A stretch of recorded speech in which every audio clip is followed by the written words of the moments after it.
انبئک بملاک ھذا کلہ۔ اب پہلی حدیث سنا رہا ہوں۔ معاذ، تمہیں اپنے دین کی سمری بتاؤں؟ 30 پارے قرآن، 10 لاکھ حدیثیں، اور بتانے والا طارق جمیل نہیں، اللہ کا نبی ہے، کہ تمہیں سمرائز کر کے دوں اپنی شریعت۔ ان کا جی ما ہوا، وہ کیا ہے؟ تو آپ نے زبان باہر نکالی، یہ نشان بنایا کینچی کا اور یوں کیا، پھر کہا کف ھذا، اپنی زبان پہ قابو رکھنا سیکھ لو، اپنی زبان کو سنبھال لو۔ کینچی بنائی، کینچی، کاٹ دو۔ اچھا، یہ جو ایکشن کر کے بتانا ہوتا ہے، یہ چھوٹے بچے کے لیے ہوتا ہے۔ ہم چھوٹے بچے کو جب کوئی چیز سمجھاتے ہیں تو ایکشن کر کے سمجھاتے ہیں۔ یہ کون ہے؟ معاذ بن جبل۔ آپ نے فرمایا قیامت کے دن میری امت کے علماء کا جھنڈا معاذ ابن جبل کے ہاتھ میں ہوگا۔ یہ وہ شخص ہے، اور یہ وہ شخص ہے جو اللہ کے نبی کی زندگی میں فتویٰ دیتے تھے، صحابہ حضور کے ہوتے ہوئے ان سے فتویٰ لیتے تھے۔ یہ وہ شخص ہے، یہ وہ شخص ہے 1,24,000 صحابہ میں واحد آدمی ہے جس کو آپ نے کہا یا معاذ انی احبک، اے معاذ میں تم سے پیار کرتا ہوں۔ واحد آدمی، اکیلا۔ اور میں کوئی 7-8 سال پہلے اردن گیا تو میں اربد ان کی قبر کی زیارت کے لیے گیا۔ میں جب انٹر ہوا اس وقت ان کو وفات پائے 1418 سال ہو چکے تھے، 1418 سال ہو چکے تھے۔ میں ان کے قبر پہ کھڑا ہوا، خوشبو ہی خوشبو تھی، قبر پہ کپڑے پڑے ہوئے تھے۔ میں سمجھا یہ چادروں سے خوشبو آ رہی۔ میں تو ایک آدمی اور وہاں کھڑا میری حیرت کو سمجھ گیا، کہا خوشبو سونگھ رہے ہو؟ میں نے کہا ہاں سونگھ رہا ہوں۔ مجھ سے کہنے لگا چادروں سے آ رہی ہے؟ میں نے کہا ہاں۔ کہا سونگو۔ تو میں نے چادروں کو سونگا، کسی ایک میں نہیں تھی۔ پھر اس صاحب نے مجھے بتایا کہ یہ اس قبر سے ہر وقت خوشبو آتی ہے۔ 1418 سال ہو گئے اور اس بندے کی قبر سے خوشبو آ رہی ہے۔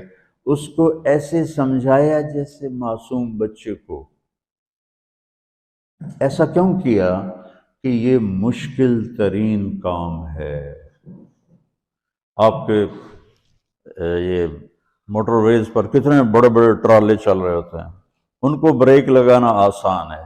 کتنے بڑے بڑے کروز میں نے کئی دفعہ سفر کیے تو ان کو بریک لگانا آسان ہے، اور 380 کو بریک لگانا آسان ہے، اس کا وقت کو بریک لگانا بڑا مشکل۔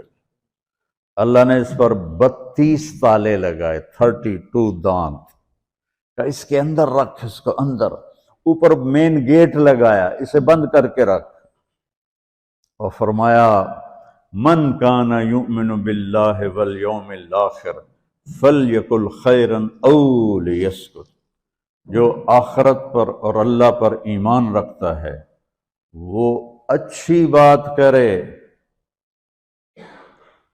اور اگر زبان پہ کوئی غلط آنے لگے تو خاموش ہو جائے۔ غیبت، بیک بائٹنگ، ٹونٹنگ، طنز، الزام، گالیاں۔ ہمارے ہاں تو گالیاں بھی بڑی سپر کلاس گالیاں ہوتی، تو اس سے اللہ اکبر کا کی مطلب ہے؟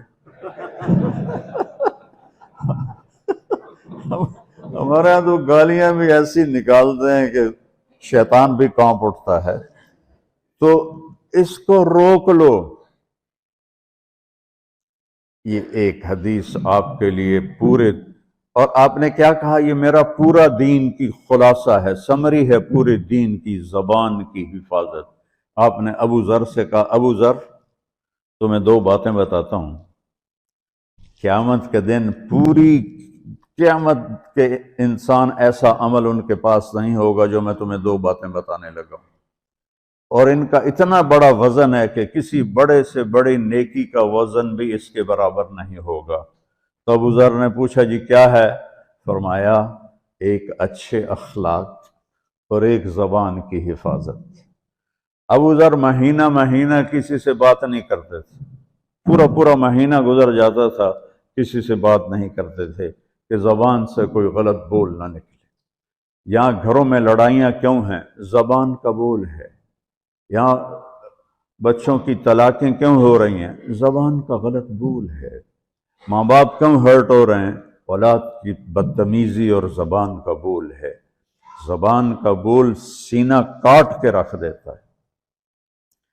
ہمارے پاکستان میں نا بسوں کے پیچھے عجیب جملے لکھے ہوتے ہیں۔ تو چکور ایک پرندہ ہے، میں نے زامبیا میں دیکھا، جنگل میں مجھے انہوں نے دکھایا، بڑی خوبصورت چال چلتا ہے ایسے بڑا مست ہو کے۔ تو جب کوئی نئی بس ہوتی ہے تو اس کے پیچھے لکھا ہوتا ہے ویک ٹور چکوری دی۔ تو چکوری کی چال دیکھو، بس کو چکوری بنا دیا اور چکوری جا رہی۔ جب پرانی ہوتی ہے تو لکھ ہوتا ہے ہارن دے کر پاس کرے، جب تھوڑی اور پرانی ہوتی ہے تو لکھ ہوتا ہے یا پاس کر یا برداشت کر، اور جب وہ اور پرانی ہوتی ہے تو اس کے پیچھے ایک ملنگ بنا ہوتا ہے، لکھا ہوتا ہے نا چھیڑ ملنگان۔ یہ تو فضولیات ہیں، اب میں اصل بتاتا ہوں۔ تو میں سفر میں تھا اور پڑھ رہا تھا، تو میں پڑھتے پڑھتے تھک گیا، میں نے کتاب بند کی، تو ہم ایک بس کو کراس کر رہے تھے، تو اس کے پیچھے ایک جملہ لکھا تھا، وہ آپ کو سنانا ہے۔ لکھا ہوا تھا دل، اس کے آگے لکھا تھا برائے فروخت، for sale, heart for sale. نیچے لکھا تھا قیمت، آگے لکھا تھا ایک میٹھا بول، ایک میٹھا بول۔ اور میٹھے بول پر اپنے ماں باپ کے دل خرید سکتے ہیں، بھائیوں کے بہنوں کے خرید سکتے ہیں، بیگم کے خرید سکتے ہیں، بیگم خامند کا خرید سکتی ہے، بچوں کا دل آپ خرید سکتے ہیں، بچے ماں باپ کا دل خرید سکتے ہیں۔ اور اللہ نے مجھے 2 دفعہ یوں دنیا پھرائی ہے، ایسے 100 کے قریب ملکوں میں اللہ مجھے لے کر گیا ہے۔ نمازی بھی بہت، مسجدیں بھی بہت، حاجی بھی بہت، داڑھی والے بھی بہت، پگڑی والے بھی بہت، لیکن اس کو سنبھالنے والا ملتا ہی کوئی نہیں کہ جو اس پہ قابو پاتا ہو۔ آپ کی لائف بیوٹیفل نہ ہو تو مجھے کان پکڑا دیں، کیوں کہ میں نبی کے وعدے کے پر بات کر رہا ہوں۔ تو معاذ کہنے لگے یا رسول اللہ زبان کے بول پر بھی پکڑ ہوگی؟ میں کہا تیرا بھلا ہو جائے، سب سے زیادہ جہنم میں گرانے والی زبان ہوگی، زبان ہوگی۔